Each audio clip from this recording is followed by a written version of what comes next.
What's up, everyone? This is Dustin Stelzer from Journey to Master, and today's episode I'm going to go over how you go about being an electrician. So I've done some videos that have gotten a huge amount of response from people that want to become electricians, but then they're asking the specifics of how to actually go about doing it.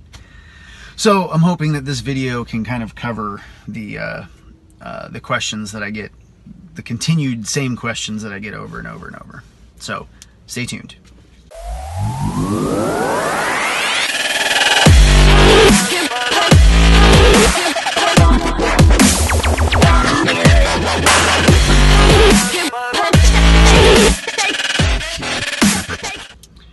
Okay, so to become an electrician is really not all that difficult. Depending on what route you're going to take. I'm not a union guy. I've never worked for the union, so I really can't speak a lot for unions other than just the stuff that I've heard from buddies of mine that have worked in the unions. I've worked for private companies always. In Austin, Texas, we don't have like a really strong union presence. There's a ton of private companies out here, and then the union does some, like a lot of the bigger like high rises downtown and like, you know, big hospitals and stadiums and stuff like that. A lot of government work, but pretty much everything else is done by private companies. So there's two routes that you can go about thinking, or go about entering the electrical trade. The first one, which is joining the union. You can call the local union house and ask them what the process is, but you're going to have to go through an apprenticeship. So you're going to be working and taking classes for, you know, your entire apprenticeship. You can call companies too. Some of the union companies will, you know, you can actually just call any company direct and say, hey, I'm interested in becoming an electrician. What I would recommend that you do before you call anybody is step one, go online to your local, you know, in Texas, we have a thing called TDLR, and it's the Texas Department of Licensing and Regulation. So for the state of Texas, this organization, these are the ones that give people licenses. You go take a test, they're the ones that issue your license. You screw something up, you get a DWI or whatever, they're the ones that take your license away.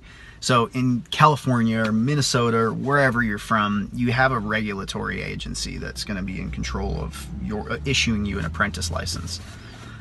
So I would go online and just Google, first off, your state licensing, regulation, electrician license, you know, Massachusetts electrician license, Massachusetts apprentice license.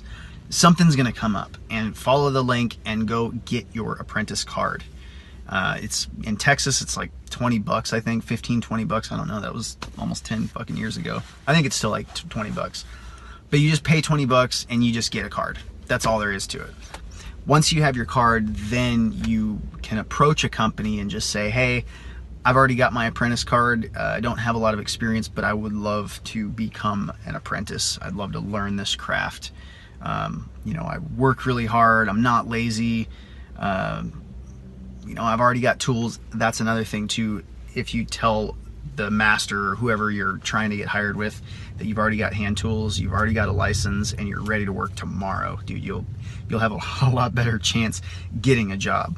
Right now, electricians are in demand. The problem is there's like a huge excess of apprentices, guys that just try it for a couple years and then get out. But there's like tons of apprentices everywhere. There's just not enough journeymen to keep up with the demand.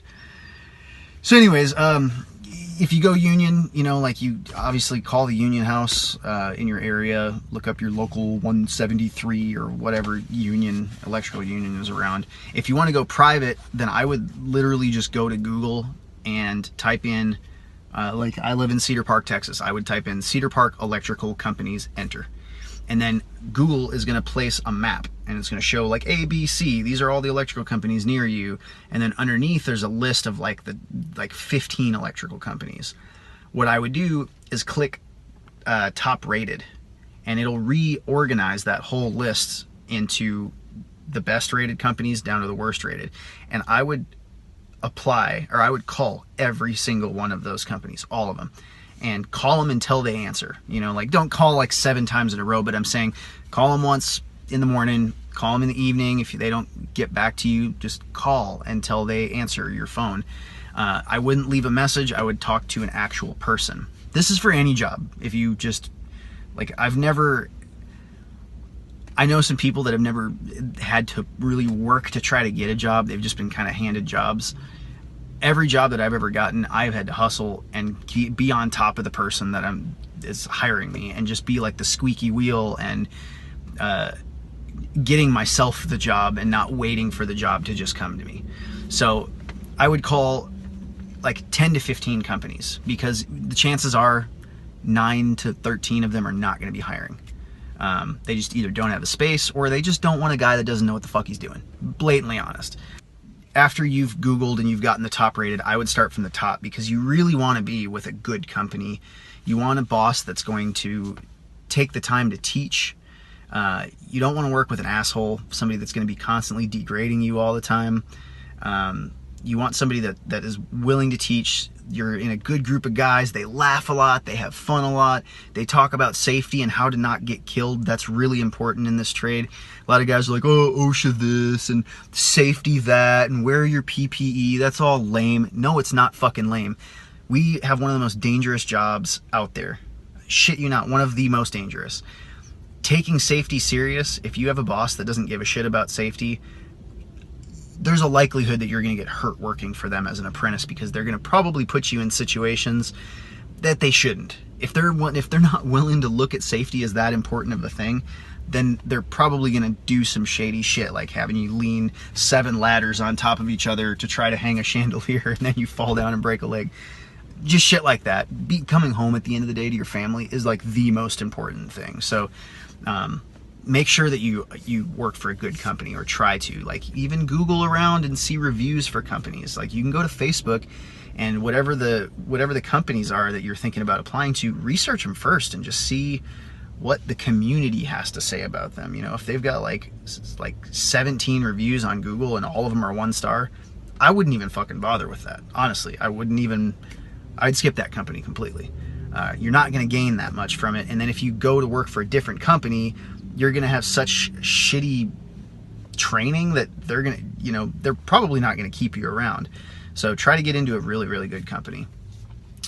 That's pretty much it. Like, that's how you start an apprenticeship. You just call around every single company, tell them that you want to start working. Say, I already have a drill, I already have a tool pouch, I have all of the necessary hand tools. If you want a list of all of the hand tools that electricians need, or a starting apprentice should need, DM me, I will get you a list. In fact, I'll probably just do a video on that coming up.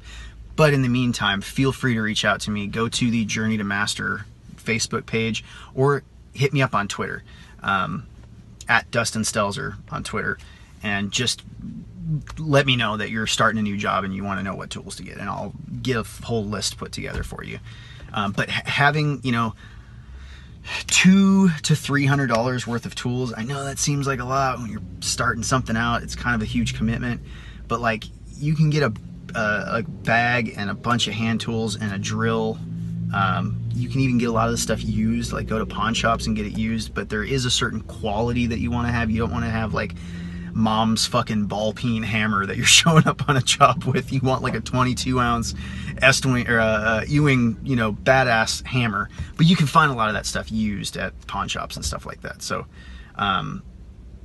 anyways, get at me if you have any other questions about that. I'm going to do some more videos coming up about what it means to be a good apprentice versus a bad apprentice. Also, what it means to be a good journeyman from the standpoint of a boss, of a master, wanting to hire guys. Like, what kind of journeyman am I looking for, and what kind of apprentices am I looking for? Like, and who I've seen with all the companies I've worked for, like what they're also looking for. There's kind of a common thread. So stay tuned to the rest of those videos. I will see you guys in the next episode. Stay safe, love one another, take care of one another, and be cool and shit.